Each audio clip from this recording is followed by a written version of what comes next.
കൊണ്ടുവന്നിട്ടുള്ളത് മെഴ്സിഡീസ് ബെൻസിന്റെ ഒരു rare piece ആണെന്ന് തന്നെ പറയാം. അതായത് പക്ഷേ ഇതിന്റെ പ്രത്യേകത എന്ന് പറഞ്ഞാൽ അന്നത്തെ കാലത്ത് തന്നെ ഇതിന് ഏകദേശം ഇൻവോയ്സ് പ്രൈസ് എന്ന് പറഞ്ഞാൽ 70-72 ലക്ഷം ശേഷം ഇറങ്ങിയൊരു അലോയ് വീലാണ്.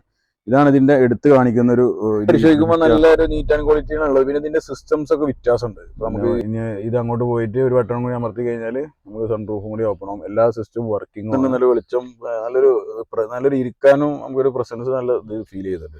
ഇതിന്റെ ഇവിടെ പരിശോധിച്ചാൽ നമുക്ക് അറിയാം പെൻഡ്രൈവ്, USB ചെയ്യാൻ പറ്റും, SD card. Hi friends, Razi കാർസിന്റെ പുതിയൊരു വീഡിയോയിലേക്ക് സ്വാഗതം. ഇന്ന് നമ്മൾ കൊണ്ടുവന്നിട്ടുള്ളത് മെഴ്സിഡീസ് ബെൻസിന്റെ ഒരു റെയർ പീസ് ആണെന്ന് തന്നെ പറയാം. അതായത് കേരളത്തിൽ എൻ്റെ ഒരു ഇതിൽ ആ കാലഘട്ടത്തിൽ വെറും 10-15 വണ്ടികൾ മാത്രം ഇറങ്ങിയ അതിൽ പെട്ടൊരു വാഹനമാണ് നമ്മൾ ഇന്ന് കൊണ്ടുവന്നിട്ടുള്ളത്. ഒറ്റയടിക്ക് തോന്നുമ്പോൾ ഈ E250 ആണെന്ന് തോന്നും. ആക്ച്വലി ഇത് E350, മെഴ്സിഡീസിന്റെ E350 V6 എഞ്ചിന് വരുന്ന ഡീസൽ വാഹനമാണ്, CDI. ഇതിൻ്റെ ഒരുപാട് ഡീറ്റെയിൽസുകൾ പറയാനുണ്ട്, ഫീച്ചേഴ്സ്, കാര്യങ്ങൾ. നമ്മൾ ചെറിയൊരു വീഡിയോ ആക്കിയിട്ടാണ് ഇത് ഇടുന്നത്. അപ്പോൾ എന്തൊക്കെയാണ് ഇതിൻ്റെ ഡീറ്റെയിൽസ് കാര്യങ്ങൾ നോക്കാം. അതിന് മുന്നായിട്ട് നമ്മൾ റാസി കാർസിൻ്റെ ചാനൽ ആദ്യമായിട്ട് കാണുന്ന ആൾക്കാരാണെങ്കിൽ ഫോളോ ചെയ്യാൻ മറക്കരുത്, സബ്സ്ക്രൈബ് ചെയ്യാൻ വേണ്ടി ശ്രമിക്കുക. പിന്നെ വാഹന സംബന്ധമായിട്ടുള്ള ആൾക്കാരിലേക്ക് ഇതൊക്കെ എത്തിച്ചു കൊടുക്കാൻ വേണ്ടി നിങ്ങൾ ശ്രമിക്കുക. നിങ്ങളുടെ കമൻറ്റുകൾ, വിലപ്പെട്ട കമൻറ്റുകളെല്ലാം രേഖപ്പെടുത്തണം. അപ്പോൾ എന്തൊക്കെയാണ് ഇതിൻ്റെ ഡീറ്റെയിൽസ് കൂടുതൽ നമുക്കൊന്ന് പരിശോധിക്കാം.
അപ്പൊ നമുക്ക് എന്തൊക്കെയാണ് ഇതിന്റെ ആദ്യം ഇത് എന്താണ് സാധനം എന്നുള്ളത് ആദ്യം പറയാം. അത് എല്ലാവരും ഫസ്റ്റ് കാണുമ്പോൾ തന്നെ ഇത് മെഴ്സിഡീസ് ബെൻസിന്റെ E250 ആണെന്നുള്ളൊരു ധാരണ ഉണ്ട്. ആക്ച്വലി ഇത് മെഴ്സിഡീസ് ബെൻസിന്റെ E350 V6 turbo charge engine വരുന്നൊരു അതിഭയങ്കരമായിട്ടൊരു വാഹനമാണ്. ഇത് കേരളത്തിൽ എനിക്ക് തോന്നുന്നു 10-15 വണ്ടികളെ ആ ഒരു കാലത്തിൽ ഇറങ്ങിയിട്ടുണ്ടാവും. ഇത് 2016 മാനുഫാക്ചറിങ്, 16 എൻഡിലാണ് രജിസ്ട്രേഷൻ. 17 തന്നെ നമുക്ക് ആക്ച്വലി പറയാൻ പറ്റും. ഇതിൻ്റെ അടുത്ത ഫേസ് ലിഫ്റ്റ് വന്നിട്ടുള്ളത് 2018 ഫേസ് ലിഫ്റ്റ് അല്ല, ഫുള്ളി മാറ്റിയിട്ട് ഈ ക്ലാസ് ഇറങ്ങിയത് 2018. അത് ഒരുപാട് വ്യത്യാസങ്ങളുണ്ട് ഈ വാഹനമായിട്ട്. പ്രൈസിലും ഇതിൻ്റെ ഡബിൾ പ്രൈസ് ഉണ്ട് അതിന്. പക്ഷേ ഇതിൻ്റെ പ്രത്യേകത എന്ന് പറഞ്ഞാൽ അന്നത്തെ കാലത്ത് തന്നെ ഇതിന് ഏകദേശം ഇൻവോയ്സ് പ്രൈസ് എന്ന് പറഞ്ഞാൽ 70-72 ലക്ഷം രൂപ വരെയുള്ളൊരു വാഹനമാണ്. അതുകൊണ്ട് തന്നെ ആൾക്കാർ പെട്ടെന്ന്, അത്രയും ക്യാഷുള്ള ആൾക്കാരും മാത്രമാണ് അന്ന് ഇത്തരം വാഹനങ്ങൾ മേടിച്ചിരുന്നത്. കൂടുതലും E250 എന്ന് പറഞ്ഞൊരു വാഹനമാണ്. അതും ഗംഭീര വാഹനമാണ്. അതാണ് കൂടുതൽ എണ്ണത്തിൽ ഇറങ്ങിയിട്ടുള്ളത്. ഇത് വളരെ റയറാണ്, കുറച്ച് ഇത് ലിമിറ്റഡ് എഡിഷനാണ് വാഹനം.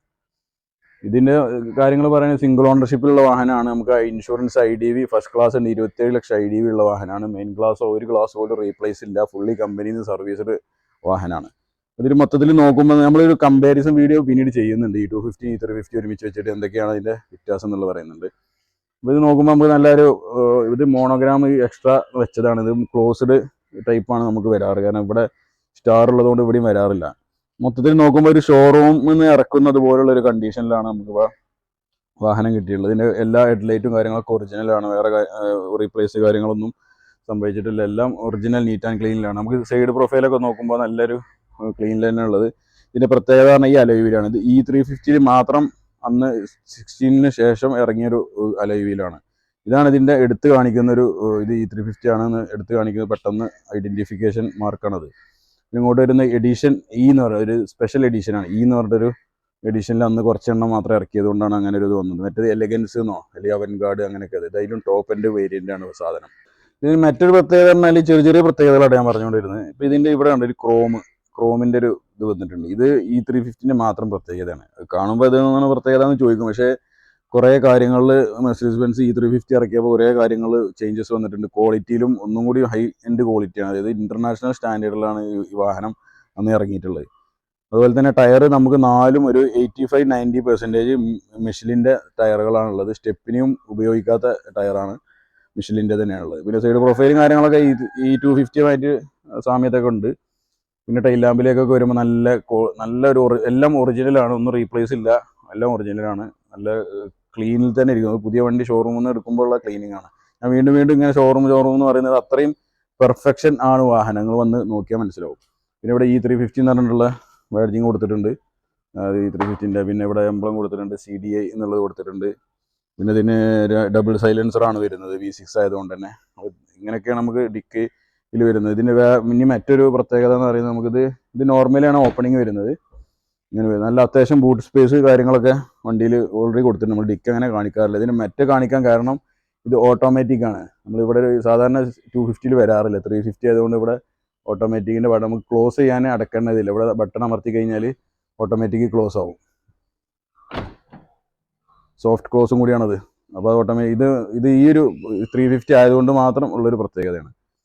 പിന്നെ റീപ്ലേസ്മെൻറ്റ് ഓൾറെഡി പറഞ്ഞല്ലോ, ഒരു ഗ്ലാസ് പോലും റീപ്ലേസിൽ, എല്ലാം ഒറിജിനാലിറ്റിയിലുള്ളത്. ടയർ എല്ലാം 80-85% ടയറുകളുണ്ട്.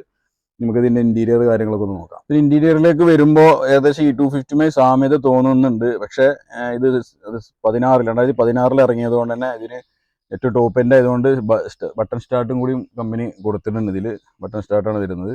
പിന്നെ നോർമലി ഹെഡ്ലൈൻ, പിന്നെ സ്വിച്ചുകൾ, പിന്നെ ഇതിലൊക്കെ വ്യത്യാസങ്ങൾ. ഇത് ക്രോമിയം, പിന്നെ അതുപോലെ ഇത് E250 വേറൊരു ടൈപ്പാണ് വരിക. ഒരു മരത്തിൻ്റെ ടച്ചുള്ള, വുഡൻ ടച്ചുള്ളത് വരിക. ഇത് വേറൊരു ടൈപ്പാണ്. ഇത് അത്യാവശ്യം ഇൻ്റർനാഷണൽ സ്റ്റാൻഡേർഡിലാണ് ഇതിൻ്റെ ഇതൊക്കെ ഉള്ളത്.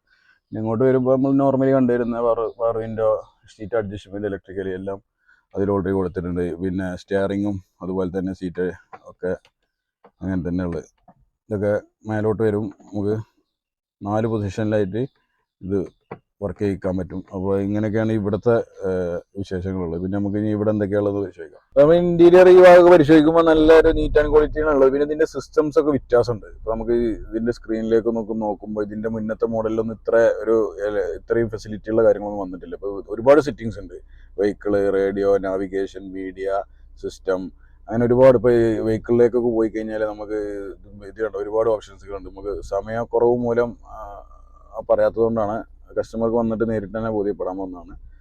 ഒരുപാട് ഫീച്ചേഴ്സുകളുണ്ട്. പിന്നെ നമുക്ക് 360 ക്യാമറ ഇതിലേക്ക് കൊടുത്തിട്ടുണ്ട്. ഇതൊക്കെ കമ്പനി കൊടുത്തിട്ടുള്ള 360 ക്യാമറയാണ്. അത് തന്നെ അതിൻ്റെ സൈഡ് പ്രൊഫൈലുകൾ, ബാക്കിലത്തെ സൈഡ് പ്രൊഫൈലൊക്കെ നമുക്ക് മൊത്തം കാണാൻ പറ്റും ഇതിൽ. അങ്ങനെ ഇതിൽ തന്നെ ഒരുപാട് മാറ്റങ്ങൾ വരുത്തിയാൽ കാണാൻ പറ്റുന്നൊരു ടൈപ്പാണ്. പിന്നെ അതുപോലെ തന്നെ നമുക്ക് ഇങ്ങോട്ട് വരുമ്പോൾ ഇതിൻ്റെ സിസ്റ്റം മാറ്റം. ഇപ്പോൾ 2015 വരെ സിസ്റ്റത്തിലൊരു മാറ്റം 16ലേക്ക് വന്നപ്പോൾ കുറച്ച് മാറ്റം കൊണ്ടുവന്നു. ഇവിടെ പെൻഡ്രൈവ് കുത്താൻ, കാരണം ടെക്നോളജി മാറുന്നതനുസരിച്ചുള്ള മാറ്റങ്ങളാണ് ഒരുപാട്. പിന്നെ എക്കോ മോഡ് ഉണ്ട്, ബാക്കിലെ കർട്ടൺ നിവർത്താനും ക്ലോസ് ചെയ്യാനും അങ്ങനെയുള്ളത്, പാർക്കിംഗ് ഓഫ് ചെയ്യാനുള്ളത്. പിന്നെ AC-യുടെ കൺട്രോളിംഗ് ഒക്കെ ഇവിടെയാണ് വരുന്നത്. നല്ലൊരു ടച്ചുള്ള, വുഡൻ ടച്ച് മാതിരിയുള്ള ഒരു സംഭവമാണ് ഇവിടെയൊക്കെ കൊടുത്തിട്ടുള്ളത്. മൊത്തത്തിൽ നല്ല നീറ്റ് ആൻഡ് ക്വാളിറ്റിയാണ് വാഹനത്തിൻ്റെ ഇൻറ്റീരിയർ നമുക്ക് പരിശോധിച്ചാൽ കാണാൻ പറ്റുന്നത്. പിന്നെ മേലോട്ട് നമുക്ക് സൺറൂഫ്, പാനോറമിക് ഡബിൾ സൺറൂഫാണ്. അതിൻ്റെ കർട്ടണ് ഓപ്പണിങ് ക്ലോസിങ് എല്ലാം ഈ സ്വിച്ചിൽ തന്നെ നമുക്ക് ചെയ്യാൻ പറ്റുക.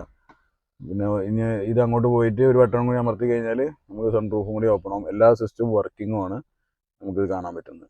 ഇതിൻ്റെ പിറകുവശം പരിശോധിക്കുമ്പോൾ നല്ലൊരു കംഫർട്ടിലാണ് നമുക്ക് ഇരിക്കാൻ. ഇതിൻ്റെ ഒരു സീറ്റിങ്ങിൻ്റെ ഒരു ഇത് തന്നെ, കുഷീനൊക്കെ നല്ലൊരു ഇത് ഫീൽ ചെയ്യുന്നുണ്ട് നമുക്ക്. 350 ആയതുകൊണ്ടാണ് അന്ന് തോന്നുന്നുണ്ട് ഏതായാലും. പിന്നെ നമുക്ക് ഇവിടെ ഒരു 2 പോസ്റ്റിലും AC-യുടെ വിൻഡോ കൊടുത്തിട്ടുണ്ട്. ഇവിടെ റിയർ കർട്ടണ് ഓൾറെഡി കൊടുത്തിട്ടുണ്ട്. ഇതൊക്കെ നമുക്ക് മറ്റേ ഓപ്ഷനിലൊക്കെ വരുന്നതാണ്. പിന്നെ ഇവിടെ ഈ റൂഫ് ഗ്ലാസ് ടോപ്പാണ്. അതുകൊണ്ട് തന്നെ നമുക്ക് നല്ലൊരു വ്യൂ മേലോട്ട് കിട്ടുന്നുണ്ട്. നല്ല വെളിച്ചം, നല്ലൊരു ഇരിക്കാനും നമുക്കൊരു പ്രസൻസ് നല്ല ഇത് ഫീൽ ചെയ്യുന്നുണ്ട്. പിന്നെ നമുക്ക് അഡ്രസ്സിൽ TV കൊടുത്തിട്ടുണ്ട്. ഇതും 350 ആയതുകൊണ്ട് മാത്രം എക്സ്ട്രാ അഡീഷണൽ ആയിട്ട് വരുന്നതാണ്. ഇത് മെർസിഡീസിൻ്റെ ഒറിജിനൽ സ്റ്റീരിയോസ് ആണ്. ഇതിൻ്റെ ഇവിടെ പരിശോധിച്ചാൽ നമുക്ക് അറിയാം, പെൻഡ്രൈവ്, USB ചെയ്യാൻ പറ്റും, SD കാർഡ്, പിന്നെ നമുക്ക് ഇവിടെ കുറച്ച് DC 12 വോൾട്ടിൻ്റെ എക്സ്ട്രാ കണക്ടിവിറ്റി കാര്യങ്ങൾ ഒക്കെ നമുക്ക് കൊടുത്തിട്ടുണ്ട്. പിന്നെ നമുക്ക് ഇവിടെ കുത്താനുള്ള 2-3 ഓപ്ഷൻസുകളുണ്ട്.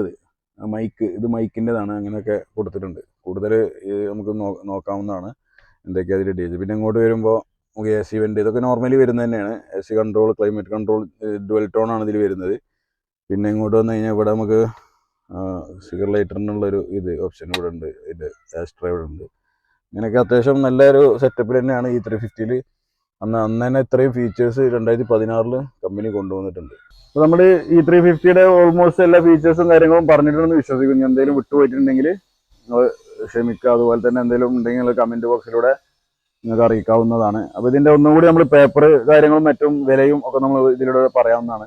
ഇതിപ്പോൾ ആക്ച്വലി സിംഗിൾ ഓണറിൽ വരുന്ന വെറും 53,000 കിലോമീറ്റർ സർവീസ് റെക്കോർഡ് കൂടി 2024 ഡിസംബർ വരെ പീരിയോഡിക്കലി വെറും, അതായത് ഗ്യാപ്പ് ഇട്ടിട്ട് 4 വർഷം ഇല്ലാതെ പിന്നെ 1 വർഷം സർവീസ് എടുത്തിട്ട് അങ്ങനെയല്ല, പീരിയോഡിക്കലി സർവീസ് റെക്കോർഡുള്ള 2024 വരെ സർവീസ് റെക്കോർഡുള്ള വാഹനമാണ്. സിംഗിൾ ഓണറാണ്. പനോറമിക് റൂഫ് വരുന്ന 360 ക്യാമറ ഉണ്ട്. 27 ലക്ഷം ഇൻഷുറൻസ് IDVയോട് കൂടി വരുന്നൊരു വാഹനമാണത്. ഒരു ഓൾമോസ്റ്റ് നല്ലൊരു കമ്പനിയിൽ നിങ്ങൾക്ക് പോയി കഴിഞ്ഞാൽ ഷോറൂമിൽ നിന്ന് ഒരു പുതിയ വണ്ടി ഇറക്കുന്ന രൂപത്തിൽ തന്നെ നിങ്ങൾക്ക് എടുത്തുകൊണ്ടാവുന്നതാണ്.